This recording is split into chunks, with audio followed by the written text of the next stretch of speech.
अहम पहलू है। जेको भी अज जेको मानी पचाए पे इहो भी इबादत जो ज़रियो आहे। जेको पानी खणी अवांखे पीआरे पियो इहो भी इबादत जो ज़रियो आहे। जेको सिक्योरिटी ॾिए पियो इहो भी इबादत जो हिकिड़ो उहो ख़ाली रुगो इबादत करे वञी खून पीए उन खां त इबादत ही भली जे वञा त हज़ारनि लखनि ऐं अरबनि खे जे वजूद इंसान खे त फ़ाइदो त पुॼंदो। अल्लाह जा फर्ज़ असां ते आहिनि त उन्हनि फर्ज़नि खे असीं सम्झूं। इबादत जो मतिलबु सिर्फ़ निमाज़ न पर अल्लाह जी रज़ा मुताबिक़ सॼी ज़िंदगी गुज़ारण आहे। निमाज़ उहा जेका अल्लाह जी रज़ा जे ख़ातिर हुजे, रोज़ो उहो जेको अल्लाह जी रज़ा जे ख़ातिर हुजे। रखिजे हराम जे पैसनि सां, खोलजे हराम जे पैसनि सां, चवंदे आउं रोज़ेदार आहियां। उमिरो हज कजे हराम जे पैसनि सां, हार पाइजनि वरी हराम वारनि उन्हनि माण्हुनि जा अंदरि ऐं चवे मूं अल्लाह जे कारण हज कयो। उमिरो के अल्लाह सभिनी खे सुञाणे थो चङी तरह। वजूद इंसान जो निचोड़, वजूद इंसान मिट्टी ऐं रूह जो हसीन खूबसूरत इम्तिज़ाज आहे। कुरान इंसान के अल्लाह जो खलीफ़ो, हदीस दिल जी अहमियत ऐं महबूब करीम सल्लल्लाहु अलैहि वसल्लम जे आल बेहतर उनखे नफ्स जी मार्फत, सहाबा किरामन उनखे एतिसाफ़ नफ्स जो ऐं वरी अकाबर आइमा उनखे रूहानी तरक़ी ऐं परवाह ऐं जदीद साइंस इंसानी बदन के हैरत अंगेज पेचीदगी बयान कई आहे। इंसान जो असल मक़सद पंहिंजे ख़ालिक के सुञाण, पंहिंजे नफ्स जी इस्लाह करण, दुनिया में ख़ैर जो सबब बणजण। जेको पंहिंजे वजूद ते गौर करे थो इहो पंहिंजे ख़ालिक जी उन अज़मत खे बि सुञाणे थो ऐं उनखे जॾहिं उहो सुञाणे थो वञे, जॾहिं उनजे उहो सुञाणप मुंहिंजो उहो जॾहिं अची थी वञे त पोइ उहो तव्हां जहिड़ो दोस्त थी वेंदो जेको परे परे खां कई हिन महफ़िलनि खे जी अज़मत खे सम्झे थो, हिन पैगाम ऐं इस्लाह खे सम्झे थो। मुंहिंजा दोस्तो, रूह अल्लाह साईं सां मिलण जो हिकिड़ो वसीलो आहे। इन रूह खे पाकीज़ा करण ऐं उन रूह खे उन इंसान जे उन सरदार सां कीअं उन सां मिलाइजे।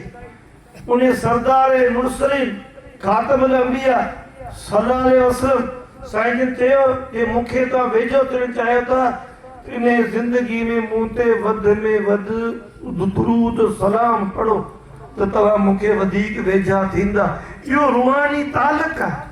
ही नबी करीम सल्लल्लाहु अलैहि वसल्लम ते ही तव्हां असां जेको राति ॾींहुं जेको होका पिया ॾियूं, असांजा ही दोस्त, असांजा बाज़ू, ही असांजा ही वीचारा तव्हां वटि तव्हांजे पेरनि ते हथ रखी तव्हांखे ॿाहूं ॿधी तव्हांखे चवनि था त दुरूद पढ़ो त इन सां तव्हां उन महबूब खे वेझा थींदो ऐं महबूब खे वेझा थींदो। महबूब सां तव्हांजो रूहानी जॾहिं तालुकात क़ाइमु थींदो त तव्हांजो रब सां तालुकात क़ाइमु थींदो। तव्हांजी इबादत ऐं बंदगी में सुरूर ईंदो, सुकून ईंदो। तव्हांजे रूह बि पाक साफ़ थींदो, तव्हांजो मादी अंसर वारो बदन बि संवारजी वेंदो। दलाल खैरा हिकिड़ो महबूब करीम सल्लल्लाहु अलैहि वसल्लम ते दुरूद पाक जो हिकु अनमोल तोहफ़ो आहे जंहिंजा अलाए केतिरा हाफ़िज़ ऐं असांजे ख़ानदान जा अम्मा साइण खां वठी मुंहिंजो ॾाॾा सिद्दीक़ शाह बि हाफ़िज़ हुआ। अॼु बि असांजे हिन फोरम ते प्लेटफॉर्म ते वधि में वधि इहो पढ़ियो थो वञे। उनखे ठाहिण वारो, उनखे लिखण वारो 300 साल खां पोइ दरिया अची पाए थो।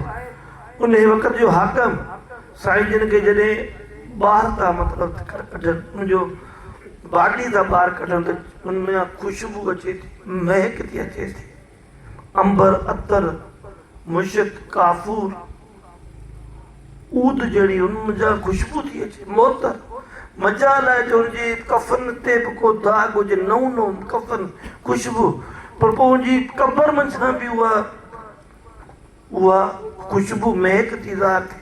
अॼु बि अलाह जे उन्हनि जेकी बुज़ुर्गान दीन जी अॼु बि उन्हनि जे क़बरुनि मंझां ख़ुशबू थी अचे।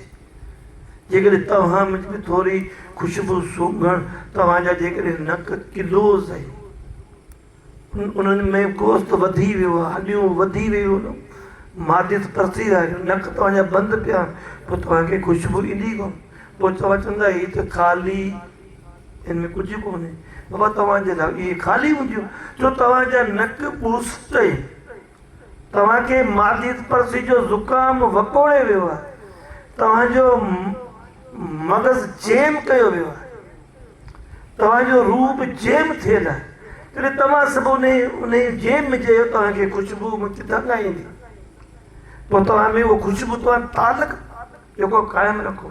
मुंहिंजा दोस्त, अहिड़ो हिकिड़ो तालक एजीक्यू वेलफेयर पाकिस्तान तव्हांजे लाइ 28वीं मुहर्रम शरीफ़ ते वॾी सालियाना महफ़िल, जंहिंमें 3 खरब फ़ुरूद पाक ऐं ख़तमुल क़ुरान लखनि जी तादाद में, पर साल मुंहिंजे ख़्याल में 6 लख या 7 लख खनि हुआ।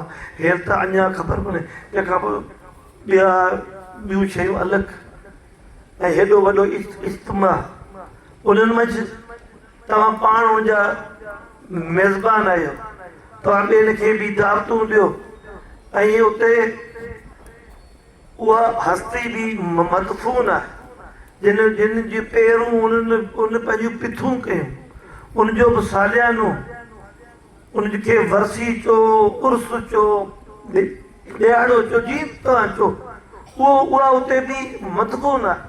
उनजो उस्ताद जितां उनखे इहो इश्क जो सबक़ु हासिलु थियो, ॾाढा साईं अब्दुल रहमान शाह, उहो बि उते मदफून ऐं मौजूदु आहे।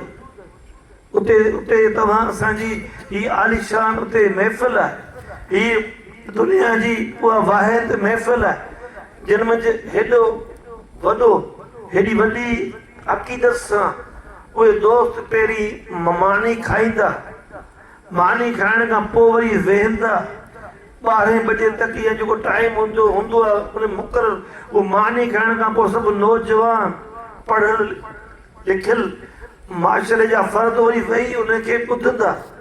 इहो अॼुकल्ह जे दौर में इहो त मुनासिब ई कोन्हे, इहो थी कोन सघे।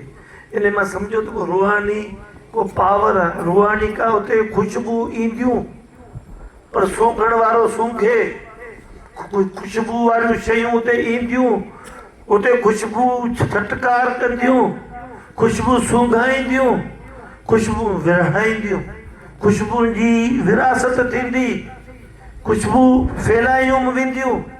तव्हांजी उहा उन रूह जे लाइ बि, तव्हांजे नसल लाइ बि, तव्हांजी सिहत जे लाइ बि, तव्हांजे ख़ानदान लाइ उहो वॾो बदबख़्त हूंदो जेको को बहानो ठाहींदो। पर जेकॾहिं उनजे घर में मयत बि जेकॾहिं पई आहे, ऐं ईअं असां सां बि थियो, उनजो उस्ताद मीर ऐं मुंहिंजा ॿिया दोस्त शायदि घर में मयत बि हूंदी, पर असां उस्ताद मीर वारा वरी बि किथे महफ़िल मंझि हूंदासीं, महफ़िल अटेंड करे पहिरीं महबूब जी हाज़िरी, पोइ अची जेको वरी। हींअर कुझु ॾींहं अॻु में को हिकिड़ो मस्तु थो चवे त उस्ताद मीर खे वॾे शायाने शान अंदाज़ सां वॾी सुठी के सुवारी में विहारे वॾे इस्तक़बाल प्रोटोकॉल सां हुनखे आसमान ते खयो वियो, हुनजी रूह खे खयो वियो। छो त हुन में इश्क़ मुस्तफ़ा सॼी राति सुम्हंदो कोन हो, महबूब करीम सल्लल्लाहु अलैहि वसल्लम ते दुरूद सलाम पढ़ंदो, भेटनि ते जलदगनि ते, हुनजी क़ौम जा ॿिया बि फ़र्द बि हुनजा मिट माइट आहिनि, उहे सभु मानीनि जा मवाली हूंदा, कारोबार जा बि मवाली हूंदा, ॿियनि शयुनि जा बि मवाली हूंदा, हू वरी इश्क जो मवाली हो। मोहबत मोहम्मदी जे मए खाने मां हुनखे जाम किन पीतो। सो अमीर दोस्तो, जाम किन पीतो आहे, के वरी पियो, हिन महफ़िल पैगामनि खे गनीमत सम्झो। हिन अफ़रा तफ़री वारे हिन दौर में हिन जान में जिते इहो वखर नायाब आहे, जिते वखर फितनागिरी जो आहे, इंता पसंदी जो आहे, वाहियात पणे जो आहे, वेशी पणे जो आहे, फिरका बंदी जो आहे, उते ही हेॾो प्यार भरियो पैगाम, जिते अमन अमान वारो पैगाम तव्हां तक पहुचे थो, तव्हां हुनजा चौकीदार आहियो, चौकस आहियो। तव्हां ते लाज़िम आहे त तव्हां उन पंहिंजे हंधनि ते वञो, पंहिंजी ज़िंदगी जे ॿारनि बचनि जा हुकूक आहिनि, पंहिंजे माइटनि जा हुकूक आहिनि, कारोबार जा बि हक़ आहिनि, उहे सभु करे कुझु टाइम कुझु वक़्तु हिन पासे बि कढो, हिकु दोस्त तक पैगाम पुॼायो, ॿिनि तक पुॼायो। ईअं जेके असांजा ज़िम्मेवार दोस्त आहिनि उन्हनि ते इहो आहे त वधि में वधि उहे दोस्त उतां खां वधि में वधि उन महफ़िल में पंहिंजे उन्हनि दोस्तनि खे पाण सां गॾु आणीनि, उन जो मज़ो उन्हनि खे चखाइनि, उनजो उनखे ज़ाइक़ो चखाइनि। जीअं हिकिड़ो चरसी 1000